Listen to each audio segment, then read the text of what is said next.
যাদের হয়নি দর্শন ভাগ্যে হয় না। আমার এক কাকা গুরু মহারাজ একটু পাগল বৃন্দাবনে অনেকেই পাগল বলে ডাকে। আমাকে ডাক দিচ্ছে, অন্তর তাড়াতাড়ি আয় বাবা, তাড়াতাড়ি আয়। আমি কি কাকাজি, কথার সাথে সাথে না গেলে ঠাস করে চর মারবে যাবে। একদিন প্রণাম করে যে বিপদে পড়েছিলাম, পায়ে হাত দিয়ে প্রণাম করাতে আমাকে লাঠি নিয়ে এমন তারা আমাকে মারবে, পায়ে হাত দিলে কিসের জন্য তুই আমার। আবার একটু পরেই ডেকে নিয়ে গিয়ে এই সুন্দর সুন্দর ভোগ লাগাই, ভালো ভালো ফল ঠাকুরকে ভোগ দিয়ে বলছে সব তুই খা। মানে কখন কি করে হুঁশ পায় না। আমাকে বলছে তাড়াতাড়ি আয় বাপ। 11টা 11:30 বাজে। বলে কি মহারাজজি? বলে রাধাকুণ্ডের দিকে তাকা, দেখ নৌকা বিলাস হচ্ছে।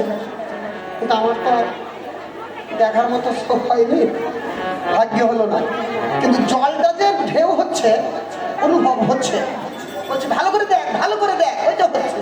তাদের নয়ন আছে, তারা দেখতে পাচ্ছে। কিন্তু আমার মতো পাপিষ্ঠ পামর জীব এই চক্ষু দিয়ে ওই লীলাকে দর্শন করা, অনুভব করা সম্ভব নয়।